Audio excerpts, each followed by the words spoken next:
kid growing up, I always had a knack for things financial, let's say. I remember sitting down with my mom as a kid, going through her budget. I also used to run a little loan program with my brother when I was growing up.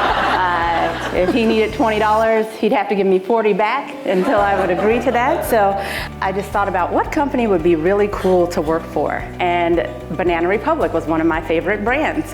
And so I said, well, I'm gonna send an email to the CFO of The Gap, and he will help me find a job at Banana Republic. And he actually never emailed me back, but a recruiter reached out to me later that week, and a few weeks later I had my dream role at Banana Republic, and so that was my start into consumer. And so since then I've been in a number of consumer companies, and then the opportunity with e.l.f. came along in 2019, and I have been with e.l.f. almost 4 years. When I had the opportunity to become CFO for the first time, that was a big jump for me. When I saw the opportunity before me, there's nothing that I can't handle, but it certainly was a big risk. It was a highly levered company, 7 or 8 times levered on EBITDA. Had to refinance all of that debt. Now, some of that was just me being naive and not knowing what I was getting into, but it was a great learning for me. And so I believe that the greatest risks you take can also have the biggest rewards.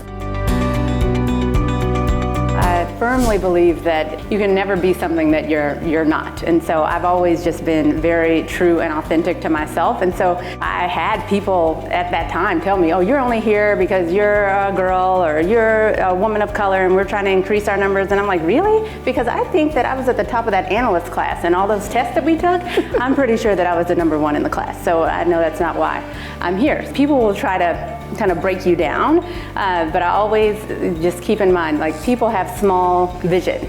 Don't let that dampen like your big dream. Like, you have to keep dreaming, otherwise you encounter so many things in life that you fall off your game. So yes, I was always authentic to myself.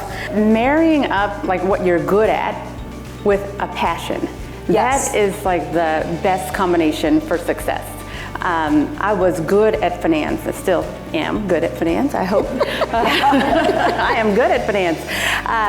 But I was in the wrong industry. When I got into consumer and married that up, holy moly, I mean, it just set everything, it made everything so much easier. So when you marry up that passion with what you're really good at, I mean, the sky is the limit.